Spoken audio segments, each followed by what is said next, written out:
Hello, everyone. Welcome to our ICARE Genetics Case Conference for May. I'm Tua Pal. I'm going to get started, and then I'm going to introduce our guest speaker. So here's the first case. As everyone knows, this is a case conference focused on CanRisk, both use of it as well as some exciting updates that have been made to it. So here's a 23-year-old female tested following a BRCA1 mutation identified in her mother, following the diagnosis of peritoneal cancer. So you see here, mother, this is the 23-year-old. She's, again, at age 23, she's gonna be too early for cancer risk management. And we did a CanRisk on her. And here are the estimates. So again, these estimates, lifetime risk of breast cancer was approaching, 77.9, so almost 80%.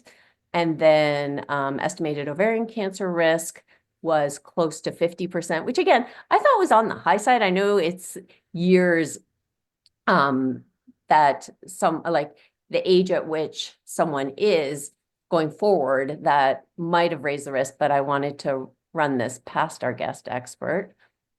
So again, going through you know what, I wanted to introduce you, Antonis, but the slide to introduce you is later. So I'm going to let you comment on the case first, and then I will, again, I'm talking about someone who needs no introduction, Dr. Antonis Antoniou, who is the one who led the development of CanRisk. So Antonis, welcome your thoughts on this case. Great. Thank you, Tuya. It's great to be here. So I assume we are doing the cases first and then the updates here on the... Yes, so we just usually start with the first case to set the scene. Okay, I see. And then we'll go into Sure. presentation. Yes, so let me just... so I thought I should comment on two aspects here. First, the breast cancer risk, and then the ovarian cancer risk. So, so if you consider an average BRCA1 mutation carrier in the US based on the most recent incidences, the average risk for someone at an equivalent age here will be around 76%, which is more or less similar to what you get here with CanRisk. But there's a couple of things that I think is worth considering. First of all, on how data are input in CanRisk. So a couple of things that I noticed seeing the reports that come out of CanRisk compared to the actual pedigrees, there are some differences, in particular with the way how unaffected individuals are input into CanRisk. So one important aspect to keep in mind here, because this is a genetic model, it considers information on unaffected individuals, but to consider that information, you need to input information on age and so on. So for example, information on the aunt would not be considered here, the fact that in CanRisk, the fact that she was unaffected, or information on the cousins. So if by definition we are entering only information on unaffected of relatives, then the risk is likely to be somewhat increased compared to when you add also the information on unaffected relatives. So that's the first point that I wanted to make here. The other, of course, is that there are other individual risk factors that are included for this individual, the lifestyle hormonal risk factors. So this particular carrier has also has used oral contraceptives, is nulliparous. She's very young, of course, but if we enter that she's nulliparous at this stage, it will affect the long-term risk. And also the BMI was greater than 30, which can be risk increasing category in the at least from age 50 onwards. And then there is the additional history of in the family of breast cancer. Kind of one thing to remember is that risks for carriers are not constant, but rather they are modified by family history of the disease as well. Now, another aspect to say, the risks in BRCA1 and BRCA2 carriers have been validated in in a study that was published last year. So there was a prospective cohort of BRCA1 and BRCA2 carriers. So we validated the 5-year risk at least. One aspect to consider is that at this stage, where it's not possible to validate lifetime risk, and this individual is age. If the concern is with the lifetime risk that is predicted by CanRisk, we don't have the data at this stage to validate such risks prospectively. Then, if we look at the ovarian cancer risk, which I thought it was interesting here. So here, the average risk for an equivalent carrier that age based on the BRCA1 incidences in CanRisk would be around 31%, which is lower compared to what you get here. But there are, again, kind of a number of explanations here. So again, there are the differences in the fact that we are not considering the unaffected individuals, but also the risks of ovarian cancer are modified by the family history of the disease. They are not fixed just because someone is a BRCA1 carrier. The risk will vary depending on family history as well, because those mutations don't explain all the familial aggregation of ovarian cancer. So in this case, the fact that she has a mother and a great-grandmother diagnosed with ovarian cancer, based on epidemiological data, for example, that we published back in 2017, in a prospective cohort of BRCA1 and 2 carriers, we see that the ovarian cancer risks in carriers are also modified by the number of first and second degree relatives that someone has. So if you look at the bottom line of this table, someone with 2 affected first or second degree relatives has a hazard ratio of around 1.8, and the risks, in fact, are greater compared to not having family history of ovarian cancer. So the 45%, for example, here is in line with what someone gets from CanRisk here. So epidemiologically, they make sense. And the last point for this case, I noticed in the report that, again, this individual was indicated as nulliparous. Of course, at this stage, if you're concerned with the long-term risk, you may want to consider that they may have children later on, which, of course, based on the model, it will bring the risks down. So if instead someone indicates this individual as instead of nulliparous having parity unknown, the risks will be lower. It will be around 42%. So it depends on how you treat also the risk factor information. So I think that's, yeah.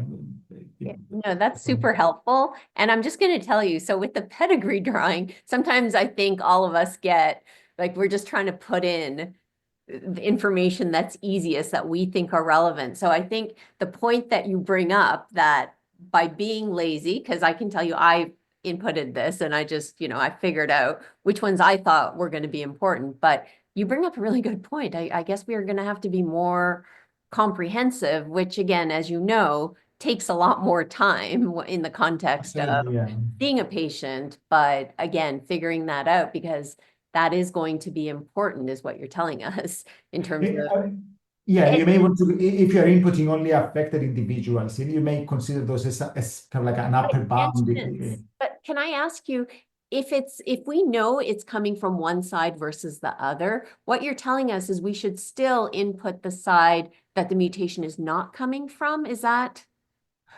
Absolutely, because the way that these are genetic models, so they take inheritance patterns from both sides and they model the entire familial risk. So polygenic inheritance, for example, doesn't come down; it's not inherited just from one branch of the families. So of course, kind of both sides will influence risk. Yeah. No, I mean, it was instructive to me to see your slides. So I will certainly do a better job, or try to do a better job. So let me go. I'm not seeing any questions. So I'm going to go on to introduce you now. As everyone knows, this is we're thrilled to welcome Dr. Antoniou as our guest expert today. He's professor of Cancer Risk Prediction Center for Cancer Genetic Epidemiology at the University of Cambridge, director of the Cancer Data-Driven Detection National Strategic Initiative. And again, as many of you know, his main research focus is development and application of statistical modeling techniques to address clinical questions and develop risk prediction tools for use in clinical practice. And that is the focus of today's talk. And he's led the development of CanRisk. So Antonis, take it away. We're excited to hear what you have to say. Great. Thank you, Tia. So I think I spoke to this forum maybe a couple of years ago. So what I thought I would do, rather than describing CanRisk from scratch again, is focus on some of the most recent developments that took place over the last couple of years. So primarily the adaptation of the models to ethnically diverse populations, incorporating continuous measures of mammographic density, and the forthcoming prostate cancer tool. So just to recap, so the CanRisk can be used to predict currently the risks of developing breast and ovarian cancer on the basis of the combined effects of rare genetic variants, the polygenic scores that describe the effects of common genetic variants, lifestyle and hormonal risk factors, mammographic density in the case of breast cancer, cancer family history. It takes into account tumor pathology information, and then these are all combined with cancer incidences to provide the personalized cancer risks. But one of the challenges until recently has been the lack of data on women that come from diverse ancestries. So most of the data that we have available came from women of European ancestry or white ethnicity, but data are now becoming available. So on those populations. So what we have been focusing in the last couple of years is extending these models to kind of ethnically diverse populations.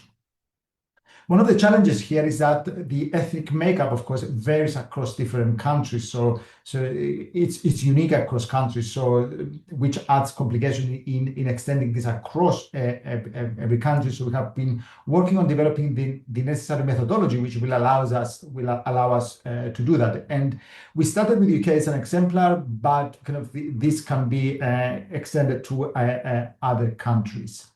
So what we are doing here now, we consider two concepts. First of all, is the self-reported ethnicity. This is more of a social construct. So we use the self-reported ethnicity to describe the lifestyle and hormonal risk factors in the model. And we use the categories in the UK, at least, that are collected by the government based on the census.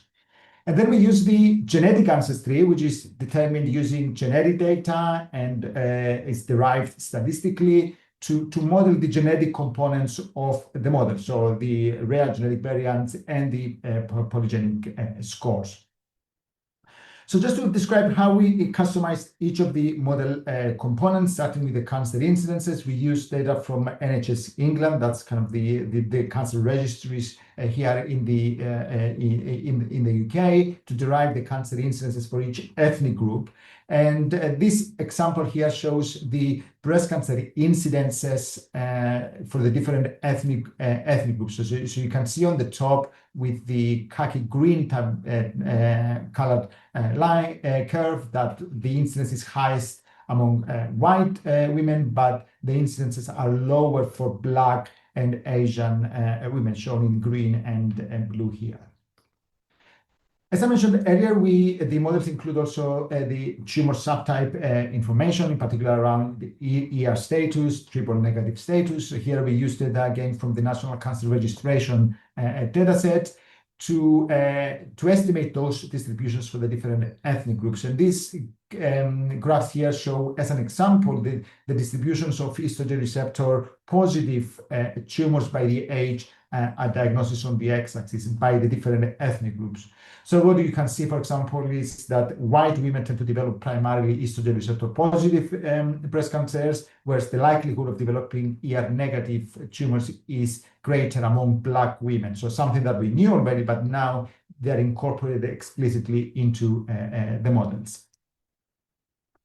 So the next component in the models are the rare genetic variants. So as you know, in the case of breast cancer, for example, we modeled the associations of pathogenic variants in 8 genes, and we now have several studies that reported those associations across different women of different ancestry. And there's a kind of a broad summary here of some of those studies. And what you can see is that the relative risk estimates actually are very similar, that we didn't detect significant differences in the relative risks of those genetic variants across the different ancestral groups. So the main assumption that we are making in the models is that the relative risks remain the same across ancestries. Similarly, we've done a kind of an investigation of the frequencies of these variants. Again, we don't see significant differences between the main ancestry groups, with the exception of CHEK2, because of the 1100 del C variant, which is much more frequent in Northern European populations. So that's unadjusted in the case of non-Europeans.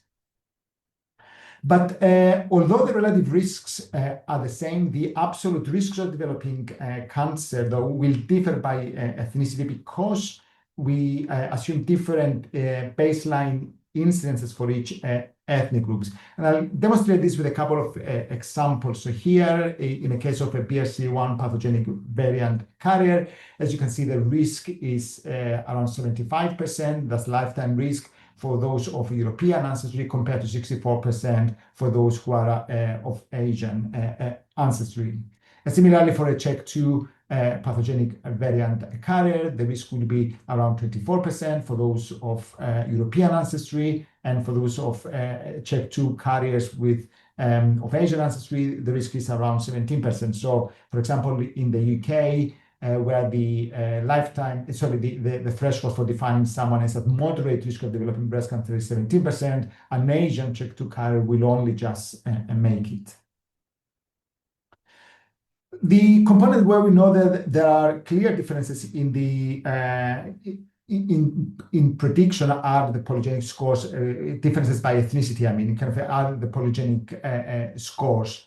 So the default polygenic scores that we include in the model, the 313-state PRS, was developed and validated using data on European ancestry, which you can see on the top row here. But when those have been investigated in in women of different ancestries, what we see is that they are clearly predictive of breast cancer risk as well, but with attenuated effect sizes. So you can see the odds ratio, for example, among African ancestry women is around 1.27 compared to 1.61 in European ancestry women. So these are now incorporated into, these differences are incorporated into the models. So the way that we do that here is by adjusting this alpha parameter. Those of you who may have used the polygenic scores would know about this parameter. It describes the percent of the familial risk that is explained by the polygenic score. So you can see that this is lowest among the African ancestry women, which describes this lower predictive ability of the PRS among this group of women. And then we also take into account the differences in the distributions of the polygenic scores, which you can see on the left-hand side plots.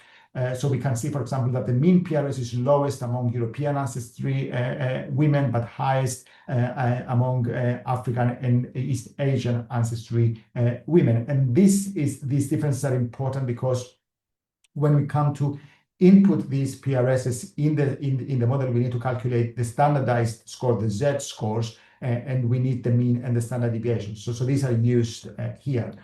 I should say that, of course, kind of CanRisk allows for arbitrary polygenic scores to be used as well. So if we have kind of multi-ancestry polygenic scores, or polygenic scores which have been shown to perform much better in different ancestry groups, those can also be used as long as we define the relevant parameters. And the last component in the customization are the lifestyle and hormonal risk factors. Again, a systematic review that was published last year demonstrated that the relative risks of the different risk factors do not vary significantly across different ethnic groups, but what is different are the distributions of those risk factors. So, for example, the distribution of parity, the distribution of BMI. So here we use ethnicity-specific distributions that we derive from surveillance data in the UK. So having defined now these models, these have, of course, kind of implications for risk stratification, and I will try to demonstrate here the implications of risk stratification by ethnic group using these graphs. So what we are doing in this graph, we are predicting the breast cancer risk by age 80. This is what you see on the x-axis here. And the shaded regions in the graphs show the 3 risk categories as defined by the NICE guidelines. So high risk, for example, are women who have risks of 30% or greater. That's the UK guidelines. And the red curve here shows the distribution of risk based on the multifactorial model among European ancestry women. So what we see with the kind of the area under the curve for those who fall into the moderate and high risk category is around 20%. So this is saying that based on the multifactorial model, we can identify around 20% of women who fall into the moderate or high risk groups using the models. Now, if we plot the same distributions for African ancestry or Asian ancestry women, you can see that those curves are shifted towards having a lower risk, but also they are narrower in terms of the distribution. This is because of the lower cancer incidences in those groups, but also the lower predictive ability of the PRS. And now if we classify this into moderate and high risk groups, as you can see among the African ancestry and East Asian ancestry and Asian ancestry women, we would only be identifying around 5% of those based on the multifactorial model who fall into the moderate or high risk groups. So a much lower proportion. So I think one of the implications here, in particular for policymakers, is whether the existing risk thresholds are actually appropriate for all ethnic groups. I should say that this work is available on Meta Archives for anyone who wants to read about the kind of the methodological work, and the paper has just been accepted for publication. So this is now available on the CanRisk tool. So if someone, for example, indicates UK to be the country, it's possible to select the self-reported ethnicity. And then the genetic ancestry is input through the polygenic score menu. And there is a list of custom ethnicity-specific polygenic scores available. The other change that we implemented recently is the inclusion of continuous measures of mammographic density. This was done in order to, because at the moment we only consider BIRATs, which requires manual reading of mammograms, whereas continuous measures are more amenable to scaling, kind of including density at population level. So we used data from the KARMA mammography screening cohort that had information also on Volpara, which is a volumetric measure of density, and also Stratus, which is an AI-based approach of measuring density. But there are continuous measures of density, which have been shown to be stronger predictors of breast cancer risk. So we used this study to develop and validate the model. So we estimated the relevant parameters. I'm not going to go into too much detail here, but other than say, when we validate the model, we see that there is significant reclassification of women compared to using BIRAT. So for example, around 25% of women, when we're using Stratus or Volpara, get reclassified into a lower or higher risk category. But in general, the changes in the risks appear to be moving in the right direction, where we see, for example, an increase in the AUC, the discriminative ability of the model, being 2 to 3% higher using these continuous measures of density compared to using BIRATs. And then this is also available now on the tool. You can select the approach that density was measured. One of the limitations here is that the data that we've had so far were primarily on women of white ethnicity. So the Volpara and Stratus have not been configured for all the ethnic groups at this stage. And then the final update is the incorporation of the prostate cancer model, which we published a couple of years ago. So this work will be, so the tool will be updated later this month or by early June to enable the prediction of prostate cancer risks also in males. So just to give you a brief overview of that model, so the prediction here will be based on the basis of rare genetic variants, polygenic scores, family history, and the cancer incidences. We don't have established lifestyle or other risk factors, epidemiological risk factors for prostate cancer at this stage. So the model includes the effects of BRCA2, HOXP13, BRCA1. We know more recently that variants in CHEK2 and ATM have been associated with prostate cancer risk as well, but these are in the pipeline. They will not be included in the first release. So just to give you an idea of the type of risks that the average risks that are included in the model. So for example, in the case of BRCA2, the average risk by age 85 is around 52%. For heterozygote carriers of the HOXP13 variant, around 38%. And then we include also the polygenic scores. It includes the latest polygenic score that was published in the literature that accounts for about 27% of the familial prostate cancer polygenic component. And then briefly to say that this model has been externally validated in UK Biobank in around 170,000 men, showing good discriminative ability with a C-index of around 77% and good calibration where the observed risks were in line with the predicted risks in different risk categories. So in the forthcoming release, which hopefully will be in a month or so, whenever you select now a male to be the index individual, the tool will also produce the prostate cancer risks in the usual format that it produces the ovarian and breast cancer risks. Kind of different ways of presenting the risk information. And you can see an example here with a male who has an affected father where kind of it predicts the risk of developing prostate cancer. And I think I will just acknowledge, of course, the entire team. This is not just my work, but a team in particular, the CanRisk group here that have been working on developing all this work and our funders. So thank you.